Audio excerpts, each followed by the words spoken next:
आने वाले हफ्तों में हरीम की जिंदगी बाहर से वही लगती रही, लेकिन उसकी नजर बदल चुकी थी। अब वो छोटी छोटी बातों में मायने ढूंढने लगी थी। सुबह क्लास के लिए निकलते वक्त हॉस्टल गेट पर खड़े चौकीदार की दुआ, कैंटीन में चाय वाले की मुस्कान या लाइब्रेरी की खिड़की से आती धूप, ये सब अब उसे जिंदगी का हिस्सा लगने लगे थे, बोझ नहीं। एक दिन यूनिवर्सिटी में एक नोटिस लगा, स्टूडेंट लीडरशिप प्रोग्राम के लिए नाम दर्ज कराएं।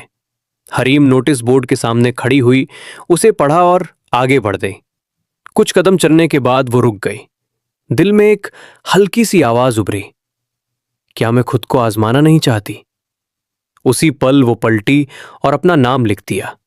न जोश में न डर में, बस एक सादा सा फैसला। प्रोग्राम के दौरान उसे अलग अलग स्वभाव के छात्रों के साथ काम करना पड़ा। कुछ बहुत बोलने वाले थे, कुछ जिद्दी और कुछ खुद को सबसे बेहतर समझते थे। शुरुआत में हरीम खामोश रही, सबको समझती रही। फिर एक दिन जब ग्रुप बिखरने लगा, उसने धीरे से कहा, हम सब अलग हैं, लेकिन हमारा मकसद एक है। अगर हम एक दूसरे को सुन लें तो आगे बढ़ सकते हैं। तालियां नहीं बजीं, लेकिन काम आगे बढ़ गया और हरीम के लिए यही काफी था। इसी बीच एक शाम उसे घर की याद आ गई। वो छत पर जाकर बैठ गई, आंखें नम हो गई।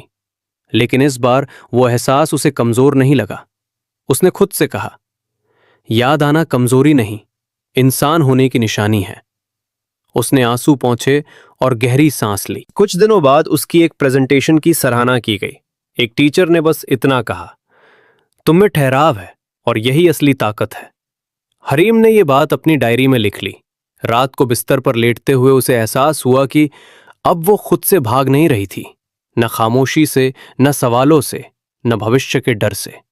वो जान चुकी थी कि जिंदगी हमेशा आसान नहीं होगी, लेकिन अब वो खुद को संभालना जानती थी।